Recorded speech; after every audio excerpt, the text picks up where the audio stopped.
Court of Pakistan की supreme judicial council को उनके ऊपर मुबैना तौर पे अब दबाव डाला जा रहा है और जस्टिस मोहसिन अख्तर कियानी साहब के ख़िलाफ़ एक और शिकायत सामने आ गई है। मिसकंडक्ट के लिए कहा जा रहा है और उनको काम से रोकने की दरख्वास्त भी की जा रही है कि मोहसिन अख्तर कियानी साहब को काम से रोक दिया जाए। ये जो मामला है मोहसिन अख्तर कियानी साहब का, इसमें जो सबसे पहले ट्वीट आया था हमारे सामने आमिर सईद अब्बासी साहब का आया था। उन्होंने लिखा कि एग्जेक्टिव की मुदाखलत का ख़त लिखने वाले इस्लामाबाद हाई कोर्ट के 6 जजेज़ में से सीनियर तरीन जज जस्टिस मोहसिन अख्तर कियानी को काम करने से रोकने के लिए मिसकंडक्ट का रेफरेंस दायर कर दिया गया है। ओहदे से हटाने की भी इस्तदा की गई है। इस्लामाबाद के मकामी वकील ने रेफरेंस दायर किया। ज़रा इसकी तफसीलात मैं आपके सामने रख देता हूँ क्विकली। और पाकिस्तान तहरीक इंसाफ ने इसको जजों के ऊपर दबाव डालने का एक मामला करार दिया है। वकील जो है जी वकास साहब हैं, वकास मलिक साहब जो हैं ये अक्सर ऐसी चीज़ें करते रहते हैं। इससे पहले भी जजेस के ख़िलाफ़ ये शिकायत कर चुके हैं और इनके बारे में मशहूर है कि ये किसी के कहने के ऊपर शिकायत करते हैं और कोई बहुत प्रोफेशनल लॉयर के तौर पे ये वहाँ मकबूल नहीं है। लोग इनके बारे में ये कहते हैं और ये इलेक्शन भी लड़ते हैं वहाँ पे इस्लामाबाद बार के अंदर। अब इन्होंने जो इल्ज़ामात लगाए हैं उनमें जो पहला इल्ज़ाम लगाया वो ये है कि 5 जजों को वरगलाया, जो सीनियर जज मोहसिन अख्तर कियानी साहब हैं उन्होंने, और रियासत के ख़िलाफ़ उनको उकसाया। तो बात यह है वो 5 जज हैं इस्लामाबाद हाई कोर्ट के और समझदार तरीन लोग होते हैं जो जजेस होते हैं इस्लामाबाद हाई कोर्ट के। वो दुनिया के फ़ैसले करते हैं। क्या उनको कोई जज वरगला सकता है या उनको उकसाया जा सकता है? तो पहला एलिगेशन तो यहीं पे फारिग हो जाता है कि वो जजेस ने अपनी मर्ज़ी से दस्तखत किए हैं और वो 5 जजेस हैं हाजिर सर्विस हाई कोर्ट के, तो उनको वरगलाया नहीं जा सकता। एक एलिगेशन ये लगाया। दूसरा एलिगेशन लगाया कि जी इनके कुछ शागिर्द थे राना मुजाहिद साहब, उनको जस्टिस मोहसिन अख्तर कियानी साहब ने मुबैना तौर पे सीनियर सिविल जज या उनको सिविल जज भर्ती करवाया था। अब वो सीनियर सिविल जज हैं इस वक्त वो। अब इसके अंदर मामला ये है कि जो राना मुजाहिद साहब हैं वो 2012 से जज हैं, जबकि जस्टिस मोहसिन अख्तर कियानी साहब जो हैं वो 2016 में जज बने। अब बतौर जज ही उन्होंने अपनी पावर इस्तेमाल करके किसी को नीचे जज लगवाना था ना। वो खुद जज बन रहे हैं 2016 में और उन पे इल्ज़ाम ये लगाया जा रहा है कि 2012 में जो शख्सियत जज बनी है उनको इन्होंने जज बनवाया है। उस वक्त तो ये वकील हुआ करते थे। एक और इल्ज़ाम इनके ऊपर ये लगाया गया कि जुल्फ़िकार एडवोकेट कत्ल केस जो है उसमें मुल्ज़िमान को एक अपील उनकी आती है और उसमें इन्होंने बरी कर दिया और ये कहा गया कि ये गलत किया गया। मामला ये है कि जुल्फ़िकार एडवोकेट मर्डर केस के अंदर अभी तक मुल्ज़िमान गिरफ्तार ही नहीं हुए। ये भी जो फैक्ट है वो आपके सामने मैं रख देता हूँ। और ये शेर अफजल मरवत साहब ने ये जो है सारी तफसीलात सामने रखी हैं। उन्होंने कहा जी वो तो मुल्ज़िमान अभी तक गिरफ्तार ही नहीं हुए और जो बंदे बरी हुए हैं वो नीचे ट्रायल कोर्ट से बरी होकर आए थे और वो इसलिए बरी होकर आए थे कि वो मुल्ज़िमान कत्ल के अंदर शामिल नहीं थे। शवाहिद मिटाने का उनके ऊपर इल्ज़ाम था वो दफ़ा 201 के मुताबिक। चौथा इल्ज़ाम उनके ऊपर ये है कि इस्लामाबाद कचहरी हमला के जो मुल्ज़िमान हैं उनको बरी किया, इन्होंने बरी नहीं किया, वो भी ट्रायल कोर्ट से बरी होकर आए थे। तो इल्ज़ामात वैसे ही बोगस टाइप के। फिर एक इल्ज़ाम ये है कि वो फ़लाँ जो पेपर हैं वो स्टाम्प पेपर वो वहाँ से लिए गए, इनका एक वकील था वो इनका ताल्लुक़ वाला था, उसके ज़रिए से किया, रेमंड डेविस का कोई मामला बीच में डाल दिया। ये एक्चुअली सिर्फ दबाव डालने का मामला बज़ाहिर दिखाई दे रहा है और पाकिस्तान तहरीक इंसाफ के लोगों का ये मानना है, या जो वकला इसमें एक लाइन लेते हैं इन 6 जजेस के हक़ में, उनका ये कहना है कि अगर मज़ीद जजेस भी शिकायत करना चाहते हैं या इन 6 जजेस को भी दबाने के लिए ये टैक्टिक के तौर पे इस्तेमाल किया गया है, इसके अलावा और कुछ नहीं है। दूसरा मैं एक ख़बर आपके सामने रख देता हूँ कि शहबाज शरीफ साहब की अमाउंट बढ़ती चली जा रही है। जब वो सऊदी अरब के दौरे पर रवाना हुए तो $1 अरब की खबर चल रही थी। थोड़ी देर बाद खबर आई कि सऊदी अरब ने $2 अरब की इन्वेस्टमेंट कर दी। फिर खबर आई $3 अरब हो गए। फिर एक और बंदे ने खुश करने के लिए उसको $5 अरब कर दिया। फिर वो अब टीवी चैनल्स पे और मुख्तलिफ जगहों पे चलना शुरू हुई तो अब उसको बढ़ा के कोई ले गया $7 अरब पे। अब एक खबर मैंने आज यानी कल रात पढ़ी एक खबर, तो उसमें $8 अरब थे और मैं कुछ लोगों को ये देख रहा था कि $10 अरब से ज़्यादा इन्वेस्टमेंट सऊदी अरब पाकिस्तान में करने जा रहा है। यानी शहबाज शरीफ साहब कौन सी ऐसी जादू की छड़ी लेकर गए हैं कि सऊदी अरब जो $1 अरब का शुरू में मुश्किल लग रहा था वो बढ़ते बढ़ते $10 अरब से ऊपर चला गया कि इतना पैसा सऊदी अरब पाकिस्तान के अंदर लाकर खर्च कर देगा। इन लोगों का ना झूठ बोलने का एक रिकॉर्ड है पूरा। मैं आपको मिसाल देकर साबित करूंगा। अभी एक ऐसे झूठ बोलते हैं, मिसाल देकर मैं आपके सामने भी सारी खबर की सूरत में रख दूंगा। इन्होंने ये पहली दफा झूठ नहीं बोला, इन्होंने इससे पहले भी झूठ बोला है। आपको याद होगा जिनेवा में एक कॉन्फ्रेंस हुई थी जब पाकिस्तान में फ्लड आया था, सैलाब आया था, सिंध के अंदर बेशुमार तबाही हुई थी, बलूचिस्तान में हुई थी, खैबर पख्तूनख्वा में हुई थी, जनूबी पंजाब में हुई थी। बहुत सारे लोगों के घर टूट गए थे, बड़ा पाकिस्तान का नुकसान हुआ था। उसका तखमीना कोई 15-16 अरब अमरीकी डॉलर्स का लगाया गया था। ये बहुत बड़ा नुकसान था। हमने इसमें काम भी किया था, आप लोगों ने बड़ी मदद की थी हमारी, और हम अपने हमवतनों के पास गए भी थे उनका हाथ बटाने के लिए। बहुत थोड़ा कर पाए लेकिन कोशिश हम करते रहे। लेकिन मैं आपको सीरियसली ये बताऊं कि कहीं पे भी हुकूमत तो नज़र ही नहीं आई, ना पंजाब हुकूमत नज़र आई, उस वक्त यहाँ परवेज़ इलाही की हुकूमत थी, कोई नज़र नहीं आए, सीरियसली नज़र नहीं आए। इसके अलावा जो सिंध के अंदर हुकूमत थी वो तो सिरे से कहीं दिखाई नहीं दी, लोग गालियाँ दे रहे थे। खैबर पख्तूनख्वा में कुछ काम कर रही थी गवर्नमेंट, और वहाँ के लोग कहीं ना कहीं गवर्नमेंट के बारे में अच्छी बातें भी कर रहे थे। और बलूचिस्तान के अंदर तो तबाही फिरी हुई थी, और जितनी बड़ी तबाही मैंने वहाँ पे देखी, वो लोगों की हिम्मत है कि कैसे उन्होंने इस सैलाब के असरात से निपटा है। बहरहाल हम लोगों ने ज़्यादा काम बलूचिस्तान में और सिंध में किया था, बाकी सूबों में भी किया था लेकिन ज़्यादा वहाँ पे किया था। तो मुझे याद है जब जिनेवा कॉन्फ्रेंस हुई तो ये सारे उठ के जिनेवा चले गए शहबाज शरीफ साहब के साथ, पूरी काबीना लेके पहुँच गए, बंदे ही बंदे, मुशीर, वजीर, पता नहीं किस किस को लेके शहबाज शरीफ साहब जिनेवा चले गए। और सैलाब मुतासरीन के लिए इमदाद हमारी तवक्कुआत से ज़्यादा मिली हैं। उस वक्त ये फ़ाद हुसैन साहब जो शहबाज शरीफ साहब के मुशीर बने हुए थे, आजकल वापस सहाफ़ी बन गए हैं, उन्होंने ये कहा कि जिनेवा कॉन्फ्रेंस में सैलाब मुतासरीन के लिए इमदाद हमारी तवक्कुआत से ज़्यादा मिली है। शफाफ इंतखाबात ही मुल्की मसाइल का वाहिद हल हैं। आगे थोड़ी सी इधर उधर की खबरें देने के बाद फिर इन्होंने बताया फ़ाद हुसैन साहब ने कि बहुत ज़्यादा पैसे मिल गए हैं। फिर पैसे बढ़ाते बढ़ाते उन्होंने यहाँ तक पहुँचा दिए। वहाँ पे भी शुरू हुए थे 6 अरब डॉलर से, फिर 7 अरब डॉलर की खबर आई, फिर 8 अरब डॉलर की खबर आई, फिर 12 अरब डॉलर तक ये ले गए उसको। लोगों ने टीवी चैनल्स के ऊपर इन्होंने पैसे दे दे के या पता नहीं क्या लालच दे के इन्होंने ये खबर चलवाई थी। टेलीविज़न चैनल्स के ऊपर तो इन्होंने ऐसे खबर चलवाई कि जैसे पैसों की बारिश हो गई, डॉलर्स ही डॉलर्स की बारिश कर दी गई।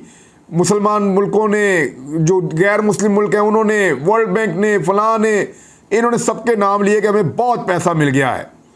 9 बिलियन डॉलर से ज़्यादा इमदाद मिल गई है। पहली खबर इन्होंने फिर फ़ाद हुसैन साहब ने ये दी थी। और फिर उसके बाद जो है वो डोनर कॉन्फ्रेंस हुई है, बड़ी कामयाब हुई है। बड़े बड़े इन्होंने नारे लगाए कि जनाब उन्होंने बड़े पैसे कमा लिए हैं, लेकिन एक्चुअली इनको क्या मिला वो मैं आपको बता देता हूँ। 8 जनवरी 2024 को एक रिपोर्ट शाया हुई जिसमें ये कहा गया कि 10 अरब डॉलर से ज़्यादा प्लज किए गए, यानी 10 अरब डॉलर से ज़्यादा का वादा किया गया कि इनको मिलेंगे, और जो पैसे इनको मिले वो 5% भी नहीं थे।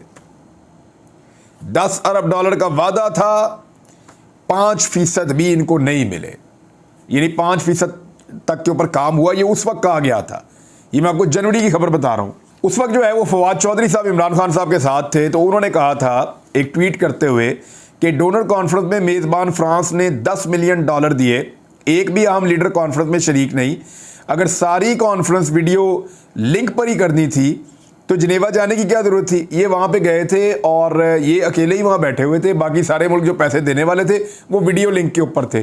तो भैया आप मुंह उठा के वहाँ क्यों चले गए, ये फवाद चौधरी साहब पूछ रहे हैं। पैसे तो नहीं आए, लेकिन कई लाख डॉलर वज़ीर आज़म और उनकी काबीना के दौरे के ऊपर लग गए।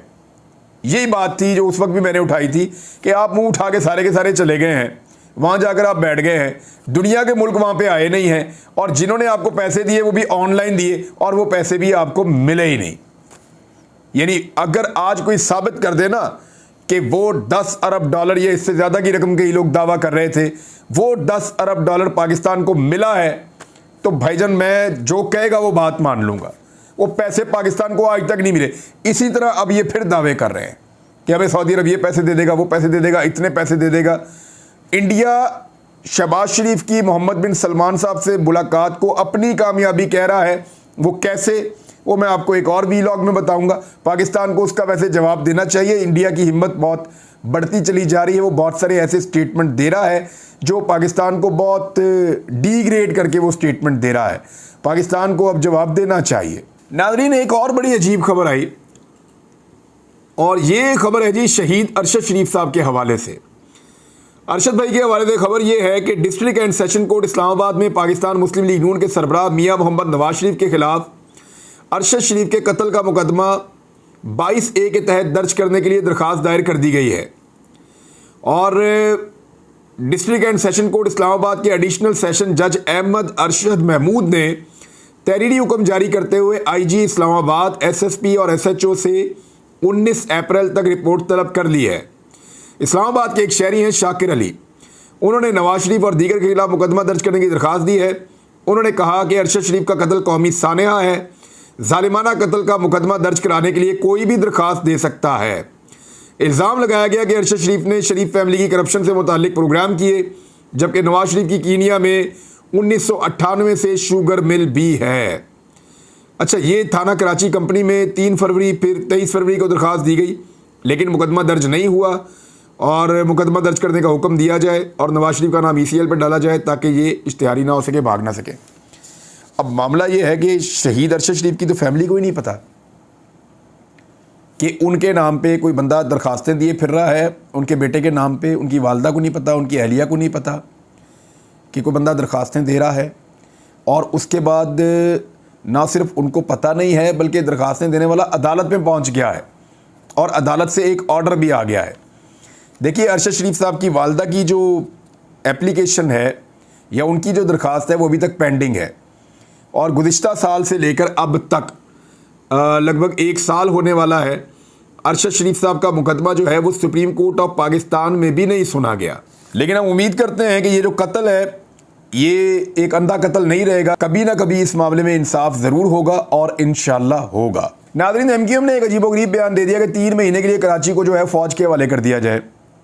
बात यह है कि फ़ौज ने कराची को क्यों संभालना है? अगर लॉ एंड ऑर्डर का मसला है तो पुलिस संभाले। पुलिस को उसके असल काम पे आने देंगे तभी तो अमन आएगा। पुलिस को कभी लगा देते हैं फलां पॉलिटिकल पार्टी के पीछे, कभी लगा देते हैं फलां पॉलिटिकल पार्टी के पीछे, कभी उसको लगा देते हैं प्रोटोकॉल्स के ऊपर, कभी उसको लगा देते हैं जनाब फलां बंदे के पीछे चले जाओ। पुलिस को उसका असल काम अगर करने दिया जाए तो कहीं पे भी पुलिस के अलावा किसी और इजाफी फोर्स की आपको ज़रूरत ही ना पड़े। लेकिन MQM ने इस मौके पर यह स्टेटमेंट क्यों दिया, इसकी गहराई को आप समझिए। MQM जब भी कुछ गेन करना चाहती है, कुछ हासिल करना चाहती है, तो ऐसी हरकतें करती है जिससे उसकी जो इत्तेहादी जमातें हैं या जो हुक्मरान जमात है उसके लिए प्रॉब्लम क्रिएट हो और वो MQM की बात मानने पर मजबूर हो जाए। तो ये उसी सिलसिले की एक कड़ी है जी। 9 तारीख को इमरान खान साहब की हुकूमत ख़त्म की गई थी और उसके बाद फिर शहबाज शरीफ साहब की हुकूमत बना दी गई थी। तो वो सारी चीज़ें मुझे आज भी याद हैं। हम वहाँ पे प्राइम मिनिस्टर हाउस में मौजूद थे और साइफ़र वाला मामला उठा हुआ था, एक कैबिनेट मीटिंग भी हुई थी वहाँ पे और ये पहला मौका था कि हम सब सहाफ़ियों को वहाँ पे टेलीफोन्स के साथ अंदर जाने की इजाज़त थी। तो हम टेलीफोन पे इंफॉर्मेशन भी इकट्ठी कर रहे थे और साथ साथ जो वहाँ हो रहा था वो सब कुछ भी देख रहे थे।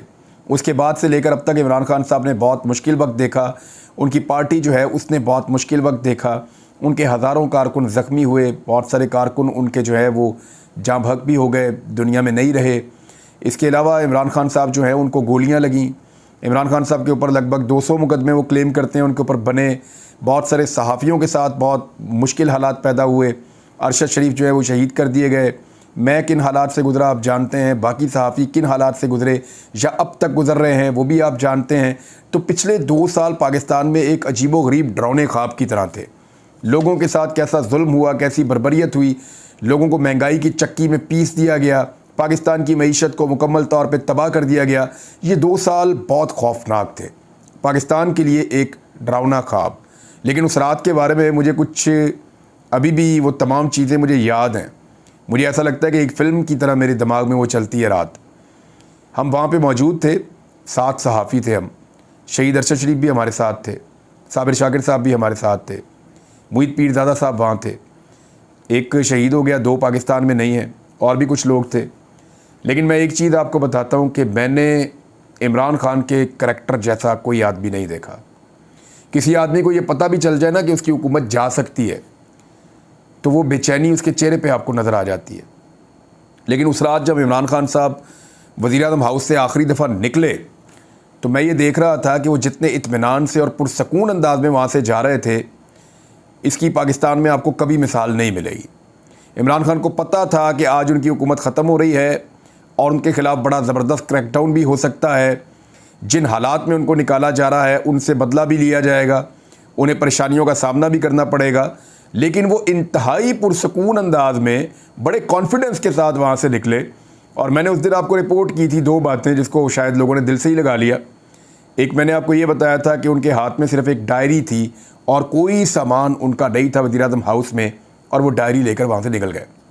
और दूसरा मैंने आपसे अर्ज़ किया था कि इमरान खान ने उस दिन हम लोगों से ये पूछा था कि देखना कोई रह तो नहीं गया इस मुल्क में जो मेरे ख़िलाफ़ ना हो। आज 2 साल के बाद मैं इमरान खान साहब को ये कह सकता हूँ कि सिर्फ मुल्क आपके साथ है, बाकी सारे आपके ख़िलाफ़ हैं। अब तक के लिए इतना ही। अपना ख्याल रखिएगा, अपने इस चैनल का भी। अल्लाह हाफ़िज़।